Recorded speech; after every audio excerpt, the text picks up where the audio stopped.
First వెళ్ళిన movie underline after మ్యారేజా అదే ఇదే కదా ఫస్ట్ వెళ్ళిన మూవీ ఇద్దరు కలిసి. చెప్పాలి మరి ఇష్టం సినిమాకి వెళ్ళాం కదా. రాంగ్. నువ్వు చెప్పు కరెక్ట్గా ఆలోచిస్తే చెప్తావు. ఫిక్స్ చేసేయమంటారా? ఆలోచిస్తున్నావా చెప్తావా? చెప్పలేము. చెప్పలేవు. దొరికిపోయారు ఆ. దొరికిపోయారు. మీరు చెప్పు. ఖుషి. ఖుషి. ఇష్టం పెళ్ళైన తర్వాత ఫస్ట్ చూసాం. అలా ఎలా మిస్ అయ్యారన్నా? పెళ్ళైన తర్వాతకే గుర్తుంది నాకు. పెళ్ళి చూసారు పోనీ పెళ్ళైన తర్వాత చూసిన మూవీ ఏంటి? అదే అదే ఇష్టం. ఇష్టమే. ఇష్టమే. అంటే ఫస్ట్ ఆఫ్ ఆల్ మొత్తం కాకినాడ వెళ్ళి కాకినాడ ఫ్యామిలీ వెళ్ళి మొత్తం కలిసి వెళ్ళి చూసాం. వెళ్ళాం. ఓకే పెళ్ళి అంటే అస్సలంటూ మూవీ చూసింది ఖుషి. ఓకే. సత్యం థియేటర్. సత్యం థియేటర్. నేను నెక్స్ట్ అదే క్వశ్చన్ అడుగుదాం అనుకుని చెప్పేసి ఆయన అడుగుదాం అనుకున్నారా? మిమ్మల్ని. మాకు అప్పుడు శ్రీనగర్ కాలనీలో ఉన్నది అదే. అయితే చెప్పేసా. ఓకే, ఇప్పుడు మిమ్మల్ని అడిగేశాను కాబట్టి వద్ద మీరు అన్నయ్యకి ఇచ్చిన ఫస్ట్ గిఫ్ట్ ఏంటి? ఫస్ట్ గిఫ్ట్ మీకు ఏం గుర్తుంది మీరు చెప్పండి ఫస్ట్. $1. ఇచ్చారా? అవునా? ఎందుకలా? దానికి అర్థం ఏంటి? బర్త్డే. నాకు బేసిక్గా నేను గోల్డ్ అండ్ సిల్వర్ లవర్ని. ఓకే. అది తీసి పక్కన పెడితే నేను ఎవరికన్నా గిఫ్ట్ ఇచ్చేటప్పుడు వాళ్ళ లైఫ్ లాంగ్ అది ఉంచుకోవాలి. ఓకే. సో అంటే మనం దాన్ని తీసి పక్కన పెట్టేది ఏమన్నా ఇస్తే టక్కన పక్కన పెట్టేస్తారు. నేను మాకు కూడా ఒక అలవాటు వచ్చిందంటే ఎనీ బర్త్డే కానీ ఎవరికన్నా ఏదైనా సరే బొకే అనేది ఇవ్వం, వెండిదే ఇస్తాం.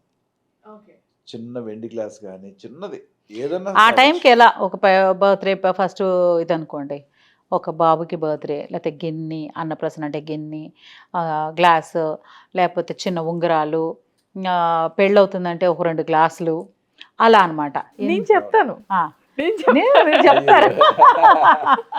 రాఖీ కట్టడానికి వస్తే నాకు పట్టిలు పెట్టారు అమ్మ వెండివి. సో అది ఎప్పటికీ మీరు తీయలేరు. అవును. అంటే తీసినా పక్కకు పెడతారు కానీ ఇది పాడైపోయింది అని పక్కకు పడేయరు. సో చిన్న గిన్నె ఇస్తే అది పూజ రూమ్లో ఉన్న ఎక్కడో మూల ఉంటుంది. అంతేగాని ఇప్పుడు కథమాది ఏమి ఇచ్చినా బొకేలు ఇస్తాము, సో ఇంకేదో గిఫ్ట్లు ఇస్తాము, వాల్ అది ఇది ఏది ఇచ్చినా కూడా కొంతకాలానికి పాడైపోవడం జరుగుతుంది. బట్ వెండి బంగారం అనేది ఎప్పటికీ మనతోనే ఉంటుంది. అందుకని మా ఆయనకి ఫస్ట్ టైం బర్త్డేకి తీసుకొచ్చి వినాయకుడు పెండెంట్ ఇచ్చాను. ఓకే, శుభం. శ్రీరస్తు శుభమస్తు లేకుండా విఘ్నమస్తు. అని ఇప్పుడు మీకు వదిన ఇప్పటి వరకు ఎన్ని సీరియల్స్ లో నటించారు? ఆవిడ ఈజీగా 25-30 సీరియల్స్. కరెక్టేనా? అంతేనా? ఎంత అంటే daily soapలు కదా. నేను మేకప్ వేసుకున్నా, హెయిర్ స్టైల్ చేసుకున్నా, చీరలు అది సర్దుకున్నా. కాదమ్మా. నేను 30 సీరియల్స్ అంటే అన్ని డైలీ సోపులు అన్ని. నువ్వు డైలీ సోప్స్ మాత్రమే చెప్తున్నావు. మొత్తం అన్ని ఇప్పటి వరకు ఎందులో కనిపించారు? ఎన్ని కనిపించి ఉంటాను. ఎందుకంటే తెలుగు అయితే తమిళ అయితే అన్నిట్లో కలిపి అంటే 50-60యా 70-80యా? 70-80 ఉండవు. ఓకే. 70-80 సీరియల్స్ ఉంటాయా? వావ్. జాకీ గారు సీరియల్స్ అంటే ఇప్పుడు మెగా సీరియల్స్ 99 నుంచి స్టార్ట్ అయ్యాయి. అంతకు ముందు మెగా లేవు, వీక్లీస్ ఉండేవి. 13 ఎపిసోడ్స్ ఉండే. ఫస్ట్ 2 ఎపిసోడ్స్ ఉండేవి. తర్వాత దాన్ని టెలిఫిల్మ్ అనేవాళ్ళు. సో తర్వాత 5 days a week వచ్చాయి. అవన్నీ బాలచంద్ర గారి తర్వాత చిన్న తిరై కథైగళ్ళని మండే స్టార్ట్ అయితే ఫ్రైడేకి కంప్లీట్ అవుతాయి. సో అలా ఉన్నాయి. 13 ఎపిసోడ్స్, వీక్లీ 1 ఎపిసోడ్, 3 నెలలు. So 26 episodes 6 months, 52. అలా మేడం తను అడిగింది ఎన్ని సీరియల్స్.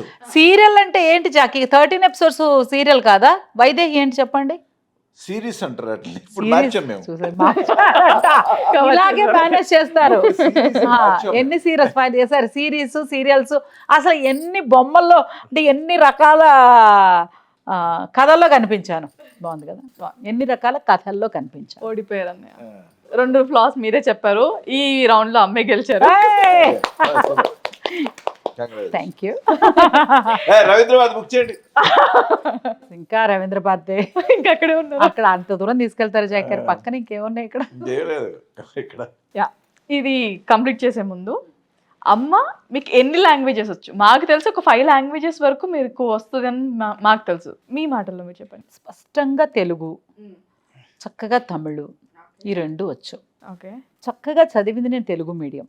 ఓకే. సో ఇంగ్లీష్ అనేది మనకి ఎప్పుడు ఒక నర్వస్నెస్, కరెక్టా కాదని. తెలుగు మన పదాలు తప్పు మాట్లాడితే ఇప్పుడు క్యూట్నెస్, తెలుగు రాని వాళ్ళు మాట్లాడితే క్యూట్నెస్, అదే ఇంగ్లీష్ రాని వాళ్ళు ఇంగ్లీష్ మాట్లాడితే బెట్టుగా ఉంటుంది, పెట్టుగా ఉండదు. ఇప్పుడు ట్రై చేస్తున్నారు కదా అని అప్రిసియేషన్ ఉండదు. ఉండదు. అదే భలే క్యూట్గా మాట్లాడుతున్నారే తెలుగు అంటారు, అదే తమిళ్ మాట్లాడినా క్యూట్గా మాట్లాడుతున్నారే అంటారు, హిందీ మాట్లాడినా కూడా అబ్బో బలవాలేదు బాగా మాట్లాడు, ఇంగ్లీష్ మాట్లాడితే మాత్రం గ్రామర్తో మాట్లాడాలి అని ఎక్స్పెక్ట్ చేస్తారు ఎవరైనా. సో భావం కూడా మారిపోద్ది అనుకోండి, బట్ అర్థం చేసుకుంటే చేసుకోవచ్చు. బట్ నేను దాని భయంతో నేను ఏం చేశాను, ముందు హిందీ నేర్చేసుకున్నాను. ఓకే. నాకు బేసిక్గా టీవీ పిచ్చి. సో హిందీ సీరియల్సే వచ్చాయి అప్పుడు, మనకి తెలుగు సీరియల్స్ అవే ఉండే కాదు కదా దూరదర్శన్లో. మొత్తం టీవీ పెట్టి ఆ చుట్టూతో తిరిగి తిరిగి తిరిగి స్టార్ట్ అయితే మళ్ళీ రివర్స్లో తిరిగి తిరిగి తిరిగి లోపలికి వెళ్ళిపోతుంది. అప్పటి వరకు చూసేదాన్ని, మొత్తం ఇలాగే నుంచుని చూస్తే ఆ ఎక్స్ప్రెషన్, మనకి హిందీ సెకండ్ లాంగ్వేజ్, చిన్న చిన్న పదాలు అవన్నీ తెలుసు, ఎగ్జామ్కి ఎంత రాయాలో అంత తెలుసు. అది ఎగ్జామ్లో కూడా 20 మార్క్స్ వస్తే పాసు, అన్నిటికీ 35 కావాలి, హిందీకి మాత్రం 20 చాలు. 25. సో అలాగా చూసి చూసి ఓ ఇది ఇది ఇది అని అలా నేర్చుకుని వాళ్ళు ఎక్స్ప్రెషన్ బట్టి డైలాగ్ ఉంటుంది. సో దీనికి ఇది అర్థం అని చెప్పి అలా అలా నాకు మొత్తం హిందీ చక్కగా పర్ఫెక్ట్గా వచ్చేసింది. ఆ తర్వాత ఇంగ్లీష్ ధైర్యం చేస్తూ నేర్చుకుంటూ బుక్స్ చదువుతూ ప్రాక్టీస్ చేసి అది. సో కన్నడ సీరియల్ చేసినప్పుడు కన్నడ, మలయాళం సీరియల్ చేశాను. అన్నీ నాకు నేనే డైలాగ్స్ చెప్పడం అలవాటు కాబట్టి నేర్చుకుని రాయడం, నేర్చుకోవడం, అక్కడ ఉన్న వాళ్ళందరితో అదే భాషలో మాట్లాడడం ప్రాక్టీస్ చేస్తా. ఓకే. సో అది ఒరియా సినిమా చేశాను. ఒక 8 లాంగ్వేజ్లో యాక్ట్ చేసింది. ఓ 8 లాంగ్వేజ్, తెలుగు, తమిళ్, కన్నడ, మలయాళం, ఒరియా, బెంగాలీ, మరాఠీ, అబ్బా బాబా. హిందీ. అక్కడ లాంగ్వేజ్ డిఫరెన్స్ వచ్చినప్పుడు ఇబ్బంది పడేవాళ్ళు కదా? అసలు ఏం తెలుసు మనకి, ఏ భాష రాదు కదా. వాళ్ళు ఏం చెప్తారు, ప్రాంప్టింగ్ ఉండేది. ఉండదు కదా. ఉండదు. అందుకని అసిస్టెంట్ డైరెక్టర్ వస్తే ఇలా కూర్చుని మొత్తం మనకి రాసేసుకునేదాన్ని తెలుగులో. ఒక రేంజ్ వరకు తెలుగులో చక్కగా మొత్తం డైలాగ్స్ రాసేసుకుని మొత్తం ప్రాక్టీస్ చేసేదాన్ని. నా ప్రాక్టీస్ చేసింది మళ్ళీ ఆ కో డైరెక్టర్ గారికి చెప్పేదాన్ని, ఇది పదం ఇంతేనా ఇంతేనా ఇంత టీకే. అందరికీ మనకి నేషనల్ లాంగ్వేజ్ హిందీ అయ్యేసరికి మీరు బెంగాల్ వెళ్ళినా, హిందీ సీరియల్ చేసినా, ఒరియా వెళ్ళినా హిందీ తెలిసిన వాళ్ళు ఉంటారు. సో హిందీలో మేనేజ్ చేస్తూ ఆ భాష డైలాగ్స్ కరెక్టేనా అని చెప్పి ప్రాక్టీస్ చేసేదాన్ని. నెక్స్ట్ డే మార్నింగ్కి పర్ఫెక్ట్ షార్ట్ పెట్టుకుంటే నా డైలాగ్స్ నేను చెప్పేసేదాన్ని అనమాట. అలా నేర్చుకున్నాను.